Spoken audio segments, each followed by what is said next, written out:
मध्य प्रदेश में लोक जनशक्ति पार्टी ने ग्वालियर से अपने सदस्यता अभियान की शुरुआत करते हुए जन आशीर्वाद यात्रा निकाली। यह यात्रा गांधी रोड स्थित सर्किट हाउस से प्रारंभ होकर शहर के विभिन्न मार्गों से गुजरते हुए तारागंज स्थित दरगाह पर समाप्त हुई। यात्रा के दौरान पार्टी कार्यकर्ताओं और स्थानीय लोगों ने जगह जगह स्वागत किया।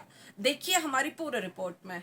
लोक जनशक्ति पार्टी द्वारा निकाली गई इस जन आशीर्वाद यात्रा में बड़ी संख्या में पार्टी पदाधिकारी और कार्यकर्ता शामिल हुए। यात्रा गांधी रोड स्थित सर्किट हाउस से शुरू होकर मोती महल, नदी गेट सहित कई प्रमुख मार्गों से होती हुई तारागंज दरगाह तक पहुंची। रास्ते में कार्यकर्ताओं और समर्थकों ने फूल मालाओं से यात्रा का स्वागत किया। इस दौरान लोक जनशक्ति पार्टी के प्रदेशाध्यक्ष अरविंद रत्नाकर ने कहा कि पार्टी के राष्ट्रीय नेता चिराग पासवान की नीतियों को जन जन तक पहुंचाने के उद्देश्य से यह जन आशीर्वाद यात्रा निकाली जा रही है। उन्होंने कहा कि मध्य प्रदेश में पार्टी ने ग्वालियर चंबल संभाग से इसकी शुरुआत की है और क्षेत्रीय जनता का भरपूर आशीर्वाद मिल रहा है। इसी दौरे से आए प्रदेश के प्रधान महासचिव सावंत जायसवाल ने बताया कि जन आशीर्वाद यात्रा एक सोच के तहत शुरू की गई है और इसकी शुरुआत ग्वालियर चंबल क्षेत्र से इसलिए की गई क्योंकि मध्य प्रदेश की राजनीतिक में इस क्षेत्र का महत्वपूर्ण योगदान रहा है। उन्होंने कहा कि इस यात्रा को चुनाव से जोड़कर नहीं देखना चाहिए। वहीं प्रदेश सचिव एवं ग्वालियर चंबल के प्रभारी नीतीश ने बताया कि पार्टी ने मध्य प्रदेश में अपने संगठन को मजबूत करने का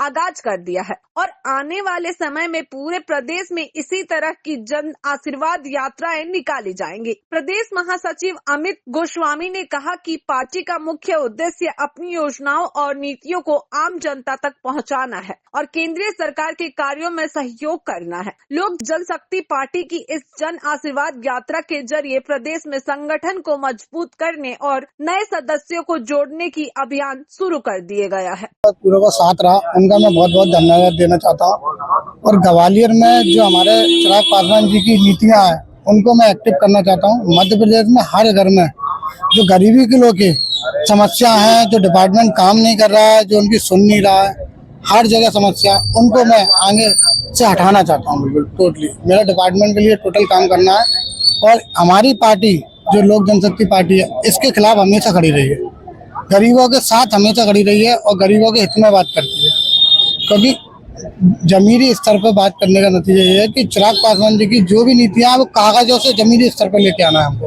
आप ग्वालियर आए हैं, ग्वालियर की राजनीति से वाकिफ हैं और सबसे ज्यादा जो मुद्दे निकल कर आपके सामने आते होंगे, किस तरीके के मुद्दे आपके साथ सबसे ज्यादा सामने आए, किस चीज पे फोकस रहेगा? मैंने बहुत सारी चीजें ऐसी हैं, गरीबों का हक नहीं मिल रहा है, उनको सारी जो योजनाएं आती हैं वो नहीं मिल रही हैं, बीच में सारी योजनाएं काट दी जाती है, कमीशन खा लिया जाता है।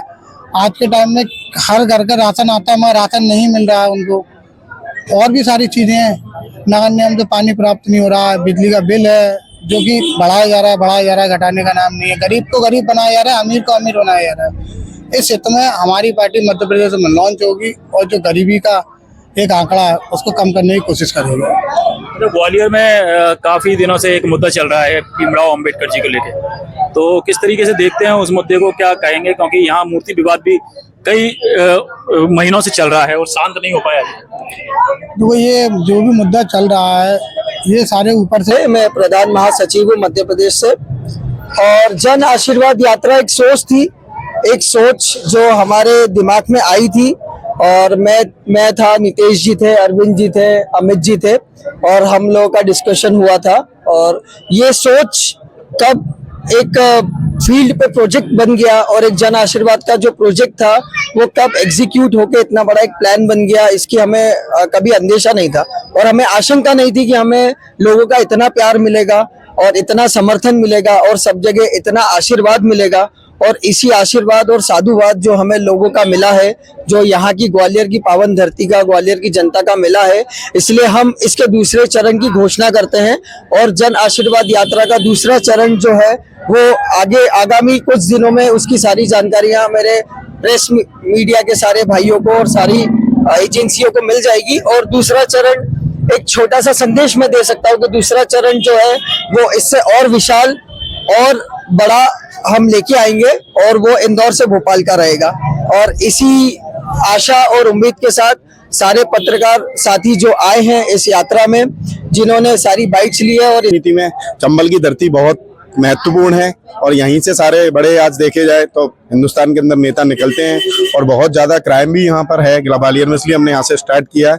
आगे हम पूरे मध्य प्रदेश में इसको कंटिन्यू करेंगे। मैं अमित गोस्वामी मेन बॉडी में प्रदेश महासचिव हूँ और हमारा मैसेज वही था कि हम हमारी पार्टी के जितनी भी जो योजनाएं हैं वो आम जनता तक पहुंचा सकें।